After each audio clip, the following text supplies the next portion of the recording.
Hi అండి. Hello అందరికీ నమస్కారం. నేను రాజమండ్రి. నాకు ముచ్చటగా 3 కూతుళ్ళు ఉన్నారు. పెద్ద కూతురు రమా, రెండో కూతురు సుమ, మూడో కూతురు హిమా. వీడు ముగ్గురికి ముచ్చటగా 3 అబ్బాయిలు చూసి పెళ్లి చేసామండి. వాడు చాలా మంచివాళ్ళు అంటే మీకు అర్థమైందా?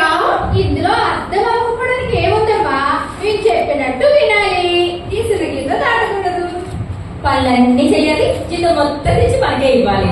అలాంటి క్వాలిఫికేషన్ ఉన్న అబ్బాయి 3 చూసి పెళ్లి చేసాం. మా పెద్దల్లుడు అగో సురేష్, రెండో అల్లుడు రమేష్, మూడో అల్లుడు ముచ్చటగాను కామేష్. కొంచెం చిలిపి రండి.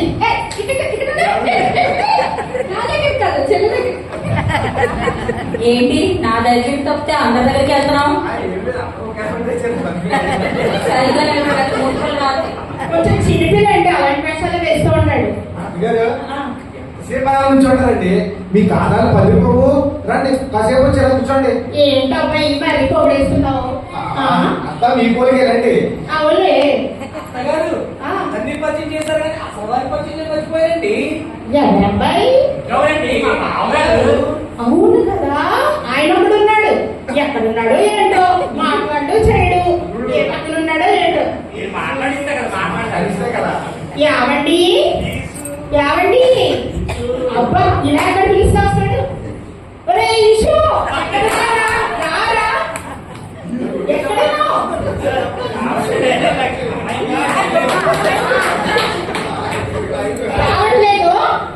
రావట్లేదు అమ్మాయిలు. మీరు ఒకసారి మీ నాన్నని పిలవండి అమ్మా. నాన్న అయినా రావట్లేదండి. అయితే అల్లుడు మీరు పిలిస్తే వస్తారేమో మీ మామగారు. పిలవండి అమ్మా. ఆల్రెడీ వచ్చేసారమ్మా. వచ్చారా? స్టేజ్ మీద వచ్చాక అలా ముద్ద విగ్రహాలు నుంచుండేలాగా 4 ముక్కలు మాట్లాడండి. స్టేజ్ మీద అందరూ చూస్తున్నారు. అత్తగారు ఏమైనా అన్నంటారు కానీ మీ ముందు ఎప్పుడైనా మామగారు నోరు తెచ్చారండి? అంతేగా ఊరుకోండి అబ్బాయి, మీరు మరీ మాట్లాడండి. మాకైతే ఆవుకడేలా మామగారికి అది కూడా లేదు కదా, బయట ఆవు. సరే కానీ మీ ఇద్దరం సీక్రెట్ గా మాట్లాడుకోవాలి. ఒక్కసారి అలా పక్కకి వెళ్తారా? మీరిద్దరు మాట్లాడుకోవడం ఏంటండి బాబు? మీరు మాట్లాడతారు, మామగారు ఎక్కడ అంతేగా అబ్బాయి ఊరుకోండి, మీరు మరీ చేస్తున్నారు. సరే మాట్లాడుకోండి. మీరే వెళ్ళిపోతున్నారు ఊరికే. వాళ్ళు ఎంత వెళ్ళిపోవడమేనా? కాస్త చెప్పింది వినండి. అమ్మాయిలు వెర్రివాడు నోట్లో నాకు లేదండి.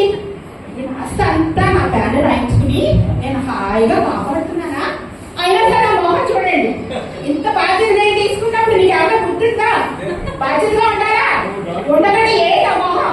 వాళ్ళు మాట్లాడాలని చేయలేరు. నేను ఒక ప్లాన్ చేశాను.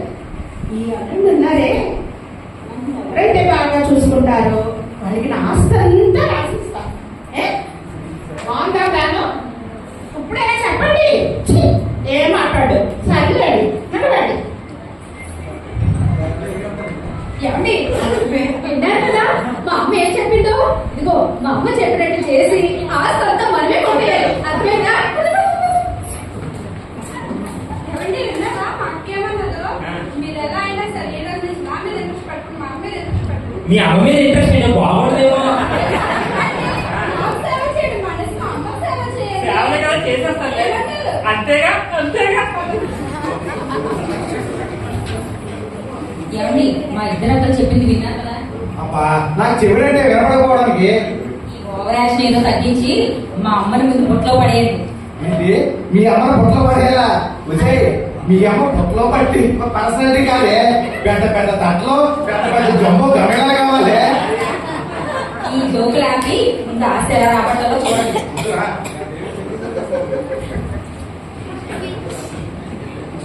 అత్త అల్లుడు బీచ్ వెళ్ళారు.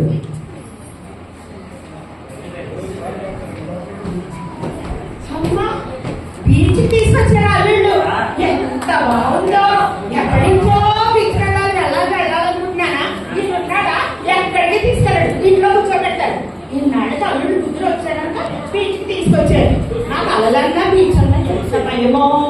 గారు ఈ అమ్మని బీచ్ చూస్తూ ఈ ఎక్స్పీరియన్స్ కదండి. ఐస్ క్రీమా? ఇదిగో తమ్ముడు, ఐస్ క్రీమ్ ఏంటి? వాతావరణం చాలా చల్లగా ఉంది. ఏమండి వేడివేడిగా బజ్జీలు తీసుకుని అత్తగారు. బ్రదర్ ఏం మాట్లాడుతాం బ్రదర్, అత్తగారికి బజ్జీలా? ఇంటి నుంచి మేము హెల్త్ పాడైపోదు, అందుకే ఇంటి నుంచి మొక్క జరిపోతుంది కాలు తెచ్చాం. ఇదిగో తీసుకుని అత్తగారు. ఈ ప్రేమ చూస్తుంటే నాకు ఎంత ఆనందంగా ఉందో తెలుసమ్మా.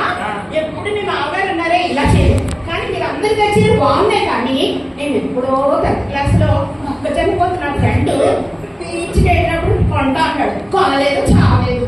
మరి ఇప్పుడు ఆ మొక్కజొన్న తింటాం. ఆశిస్తారా?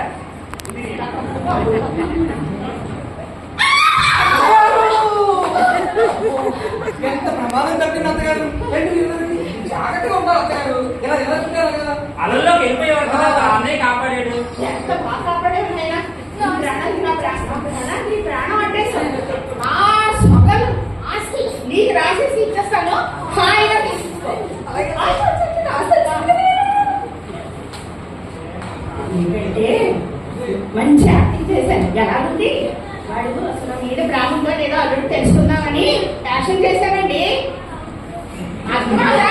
చూపింది మాట్లాడు చేయడు ఎప్పుడు అంటే మీకు చెప్పి కదా నాకు పిచ్చిపోతుంది.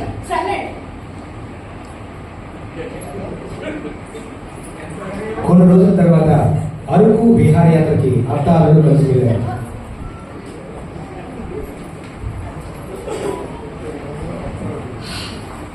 వావ్!